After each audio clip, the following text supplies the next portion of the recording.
Salut à tous, c'est Tonton Mathis youtubeur. Donc bienvenue à bord. Causant le machin là. Bon bref. Donc aujourd'hui on va visiter le Mont Saint-Loup en petit train. Donc regardez le train, c'est le seul train. Donc c'est pas un train qui roule sur les rails, c'est un train qui roule sur la route. Voilà, donc là je vais vous filmer un peu le Mont Saint-Loup. Donc le Mont Saint-Loup c'est une montagne, un volcan en fait, le Mont Saint-Loup. Donc vous pouvez voir ce magnifique volcan. Pour l'instant on est sur, enfin un volcan c'est un volcan qui il est pas actif, ce volcan, hein. Il n'y a pas de lave, il n'y a rien, c'est un ancien volcan. Donc là pour l'instant on est dans un quartier assez riche pour l'instant, mais le Mont Saint-Loup ça arrivera après, vous inquiétez pas. Bon, c'est juste pour vous présenter cet endroit. Donc là on est au Cap d'Agde, hein. Voilà, on est sur les hauteurs du Cap d'Agde et on va rejoindre le Mont Saint-Loup après, tout à l'heure. Voilà, le film, ce magnifique paysage. C'était aussi, voilà, tout à l'heure. Voilà, donc là je vous montre un peu les pinèdes, un peu les pinèdes du Cap d'Agde, parce que c'est quand même l'endroit. Là c'est pas, là on est un peu à l'extérieur du Cap d'Agde en fait, hein. Là on monte vers le Mont Saint-Loup. Sur les pentes du Mont Saint-Martin. Cette colline haute de 55 mètres est un ancien volcan dit strombolien. C'est-à-dire qu'à l'époque, il se caractérisait essentiellement par des explosions avec plusieurs coulées de lave pouvant mesurer plusieurs kilomètres.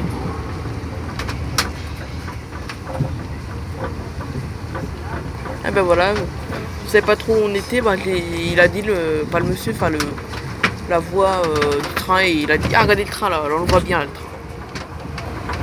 Pas besoin de parler, il a dit tout seul. Voilà. Donc là nous sommes. Ah il va reparler.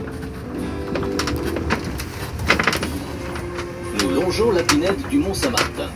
Depuis l'Antiquité, ces terres furent exploitées pour l'agriculture. Le dernier évêque d'Agde, peu avant la Révolution de 1789, décida de défricher la colline pour y planter des vignes et de construire une ferme agricole. La bâtisse évolue progressivement en château au milieu de 55 hectares de culture. En 1945, le bombardement des Alliés détruit une grande partie du bâtiment.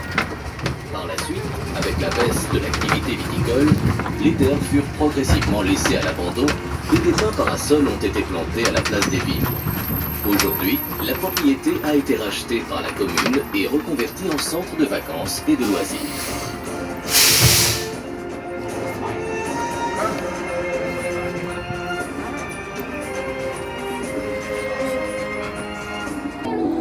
Et ça, ce que vous voyez au loin là-bas, c'est le Mont Saint-Loup.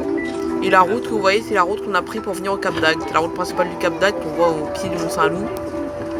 Voilà. Donc regardez, donc là ici, nous voyons le Mont Saint-Loup. C'est très joli, très impressionnant même. Je sais pas si vous m'entendez car on est à côté de la nationale là. La nationale qui va au Cap d'Agde. Une petite route, un petit chemin, voilà. Très sympa, à part ça un peu bruyant à cause de la nationale qui est à côté, mais sinon c'est bien. Ah, je crois que vous voyez Mont Saint-Loup, on le verra tout à l'heure. À tout à l'heure. Beaucoup plus discret, le Petit Pioche se situe à votre gauche. Ce dernier, haut de 68 mètres, a longtemps été une carrière de basalte et de pouzzolane, si bien que son altitude initiale devait être beaucoup plus grande. La pouzzolane est une roche volcanique servant depuis l'Antiquité comme élément de base à l'élaboration de certains ciments. Aujourd'hui, elle est aussi utilisée en jardinerie.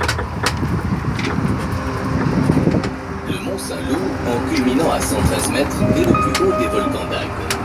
Il a eu plusieurs cratères et son sommet a souvent été modelé par les différentes explosions éruptives. Au cours de sa vie, il a produit de nombreuses coulées de lave. La plus importante s'étend sur 3 km avec une épaisseur de 10 mètres sur laquelle repose actuellement la ville d'Agde.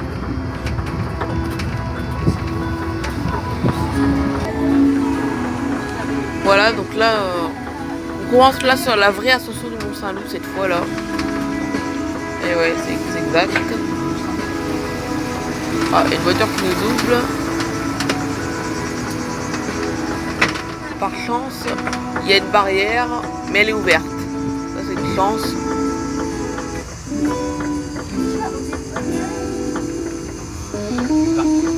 Nous allons entrer dans un domaine protégé très sensible et nous vous rappelons qu'il est formellement interdit de fumer. Merci de respecter ces consignes.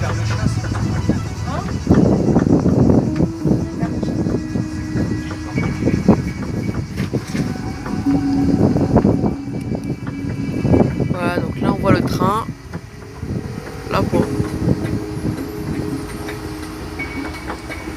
Vous pouvez remarquer autour de vous la couleur noire et rouge des roches volcaniques issues des différents cratères qui ont rythmé la vie de ce cône strombolien entre 1 million d'années et 700 000 ans. Si vous êtes de fins observateurs, vous pourrez aussi apercevoir des pierres plus grosses, rondes et ressemblantes à des boulets de canon. Elles portent le nom de bombes en fuseau.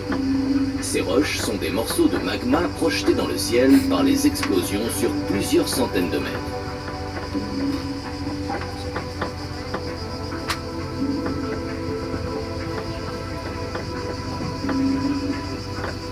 On n'entend pas les cigales là. Je sais pas si vous entendez vous. Se trouve une des nombreuses carrières de basalte et pouzzolane de la région. C'est avec ces pierres de couleur sombre que le cœur de ville d'Agde a été bâti, ce qui lui donne une singularité qui n'a jamais laissé indifférent les gens de passage. C'est pour cette raison que Marco Polo surnomma la cité la perle noire de la Méditerranée. Regardez ici la belle vue. Encore c'est pas la plus belle, hein, je vous signale. Ah bah il n'y a plus de vue. Voilà, on s'en retrouve tout à l'heure. Du volcan. Nous serons donc à 113 mètres d'altitude, permettant d'apprécier une vue remarquable sur toute la plaine du Languedoc. Le bâtiment qui nous accueillera est un ancien sémaphore achevé en 1836, servant initialement de poste de guet. Il fut reconverti par la suite en phare jusqu'en 1903. L'énorme pylône métallique de plusieurs mètres de haut est un support à radar et d'antenne de communication. Je sais pas si vous voyez bien, mais on voit. Nous faisons une pause de 10 minutes pour vous permettre de contempler le panorama. Vous pouvez descendre du petit train si vous le souhaitez, tout en restant à proximité.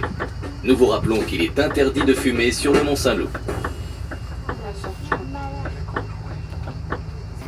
Regardez ici la magnifique vue des plaines du Languedoc. Voilà.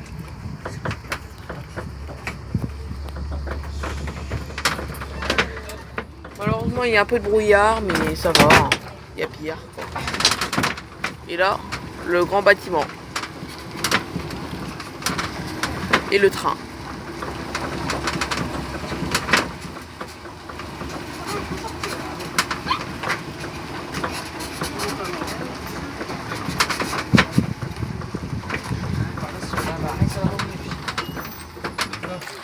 Alors ça y est, nous sommes bien arrivés.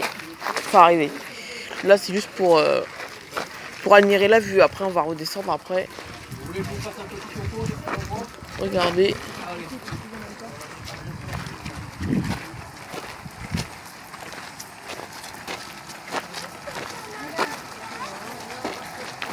Comme c'est joli.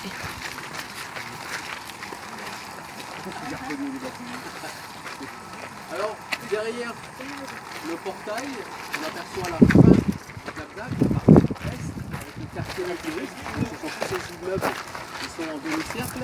Le quartier naturiste a une capacité entre 35 000 et 40 000 personnes, donc c'est énorme. On aperçoit un peu plus loin là-bas Marseillan-Plage, donc le petit village de Marseillan-Plage, et de l'autre côté Marseillan, donc Marseillan et Marseillan-Plage.